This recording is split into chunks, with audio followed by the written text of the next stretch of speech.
निवडणूक प्रचारात पक्षाचे चिन्ह आणि प्रचार साहित्याला फार महत्त्व असते. साहित्य फक्त मतदारांपर्यंत पोहोचण्याचं माध्यम नाही, तर यातून कार्यकर्त्यांचा उत्साह, पक्षाची ताकद दिसते. गेल्या काही काळात वस्तूंच्या बनावटीत आणि स्वरूपात मोठे बदल होत आहेत. हे साहित्य स्टाईल स्टेटमेंट बनले आहे. पूर्वीचे झेंडे खादी, सुती कापडाचे होते. त्यावर हाताने किंवा स्क्रीन प्रिंटिंगने चिन्ह छापत. ऊन पावसामुळे हे झेंडे लवकर खराब होत. आज त्यांची जागा सॅटिन आणि पॉलिस्टर कापडाने घेतली आहे. आताचे झेंडे लांबूनही चमकतात. रात्रीच्या वेळी चमकणारे फ्लोरोसेंट झेंडेही वापरले जात आहेत. धुळे महानगरपालिका निवडणुकीसाठी प्रभागनिहाय अंतिम मतदार यादी शनिवारी दिनांक 3 जानेवारी रोजी प्रसिद्ध करण्यात येणार आहे. मतदारांना या मतदार याद्या मतदान केंद्रावर पाहता येणार आहे. तसेच शनिवारी उमेदवारांची अंतिम यादी देखील प्रसिद्ध करण्यात येणार आहे. महानगरपालिका निवडणुकीसाठी प्रभागनिहाय मतदान केंद्रावर मतदार यादी प्रसिद्ध करण्यात येणार आहे. त्यानंतर दुबार मतदारांकडून प्रतिज्ञापत्र लिहून घेण्याचे कामही करण्यात येणार आहे. याशिवाय उद्या माघारीनंतरची अंतिम मतदार यादी देखील जाहीर करण्यात येणार आहे. याशिवाय अपक्ष करण्यात येणार आहे. उमेदवारांना चिन्ह वाटप देखील त्यानंतर अपक्ष प्रचाराला प्रत्यक्षात सुरुवात होणार आहे. शनिवारी मतदान केंद्रनिहाय मतदारांना मतदार यादी पाहता येणार आहे. धुळे महानगरपालिका निवडणुकीच्या रणधुमाळीला खऱ्या अर्थानं सुरुवात झाली आहे. राज्य निवडणूक आयोगाने आगामी निवडणुकीसाठी राष्ट्रीय, राज्यस्तरीय आणि मान्यताप्राप्त पक्षांची चिन्ह निश्चित केली असतानाच अपक्ष उमेदवारांसाठी तब्बल 194 मुक्त चिन्हांचा पेटारा खुला केला आहे. विशेष म्हणजे या चिन्हांमध्ये दैनंदिन वापरातील बिस्किट, सूपपासून ते हायटेक सीसीटीव्ही कॅमेरा आणि रोबोटचाही समावेश आहे. निवडणूक आयोगाने जाहीर केलेल्या या यादीत कमालीची विविधता पाहायला मिळत आहे.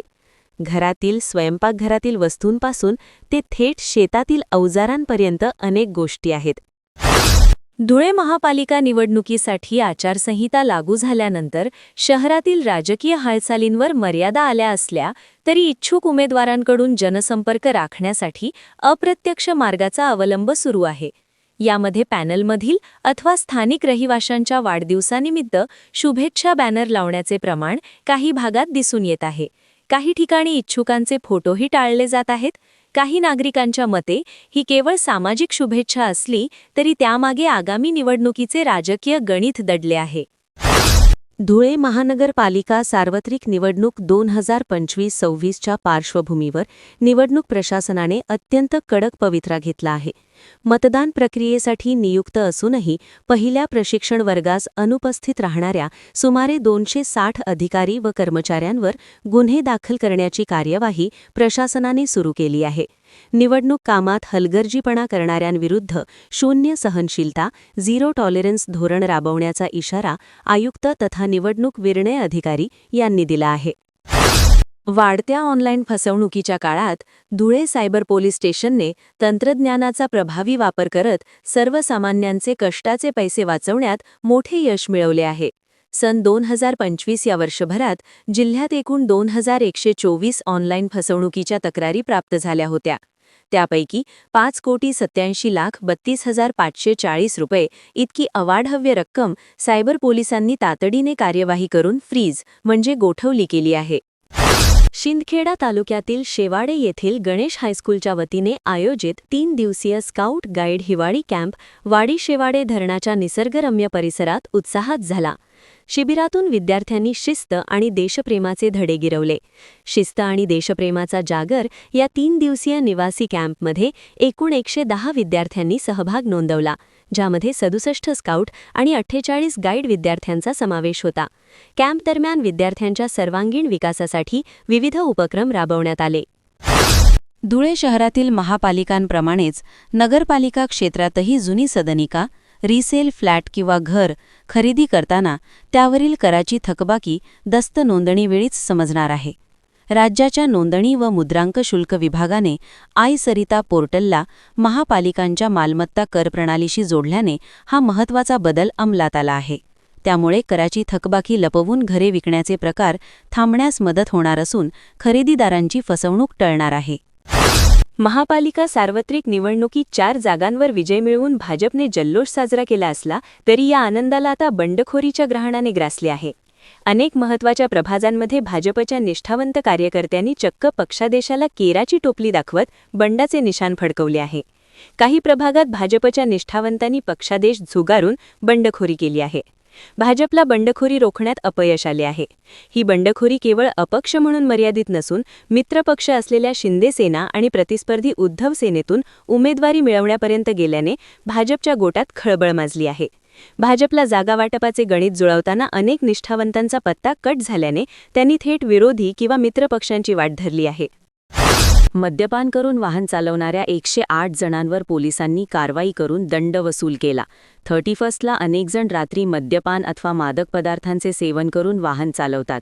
त्यानुसार बुधवारी रात्री पोलिसांनी मद्यपान करून वाहन चालवणाऱ्या 86 जणांवर तर अवैध दारूसाठा बाळगणाऱ्या 18 जणांवर कारवाई केली.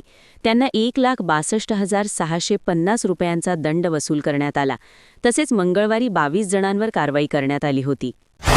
राज्य निवडणूक आयोगाने महापालिका निवडणुकीसाठी मुख्य निवडणूक निरीक्षक म्हणून ओमकार मधुकर पवार यांची नियुक्ती केली आहे. त्याचबरोबर अतिरिक्त जिल्हाधिकारी देवदत्त केकाण यांची निरीक्षकपदी नियुक्ती करण्यात आली असल्याची माहिती देण्यात आली. आता मतदानाच्या पार्श्वभूमीवर प्रशासनाने तयारीला वेग दिला आहे. त्यासाठी कर्मचाऱ्यांना प्रशिक्षण देत आहे. मसाळे गावातील शेतकऱ्याने गळफास घेत आत्महत्या केली.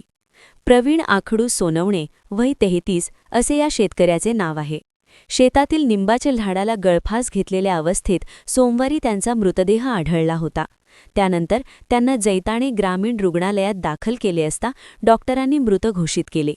घटनेबद्दल निजामपूर पोलीस ठाण्यात अकस्मात मृत्यूची नोंद करण्यात आली आहे. धुळे महानगरपालिका निवडणुकीच्या रिंगणातून माघार घेण्याच्या शेवटच्या दिवशी राजकीय घडामोडींना वेग आला होता. शुक्रवारी एकूण 199 उमेदवारांनी आपले अर्ज मागे घेतल्याने आता 74 जागांसाठी 316 उमेदवार निवडणूक रिंगणात उरले आहेत. या प्रक्रियेत भारतीय जनता पक्षाने 4 जागा बिनविरोध जिंकून बाजी मारली असली तरी पक्षांतर्गत बंडखोरी शमवण्यात मात्र पक्षाला अपयश आल्याचे चित्र दिसत आहे. निवडणूक अर्ज मागे घेण्याच्या प्रक्रियेदरम्यान धुळ्यातील देवपूर परिसरात भाजप आणि राष्ट्रवादी अजित पवार गटाच्या समर्थकांमध्ये झालेल्या रक्तरंजित संघर्ष प्रकरणी देवपूर पोलिसात आर्म्स ॲक्ट अंतर्गत 8 जणांविरोधात गुन्हा दाखल करण्यात आला असून 3 जणांना अटक करण्यात आली आहे. देवपूर परिसराला छावणीचे स्वरूप आले असून पोलिसांनी संशयितांची धरपकड सुरू केली आहे. प्रभाग 5 मध्ये पॅनल फोडण्याच्या वादातून 2 गट समोरासमोर आले. उत्तरमुखी मारुती मंदिर चौकात दुपारी झालेल्या वादाचे रूपांतर गोळीबार आणि सशस्त्र हाणामारीत झाले. या हिंसक घटनेत भाजप उमेदवार संध्या सागर कदम कांबळे यांचे दीर उमेश उर्फ बंटी कांबळे यांच्या पोटात गोळी शिरल्याने ते गंभीर जखमी झाले. तर निवडणूक वादातूनच दुसऱ्या एका घटनेत राष्ट्रवादीचे शहराध्यक्ष कैलास चौधरी हे हाणामारीत जखमी झाले. त्यांच्यावर हिरे वैद्यकीय महाविद्यालयात उपचार सुरू आहेत.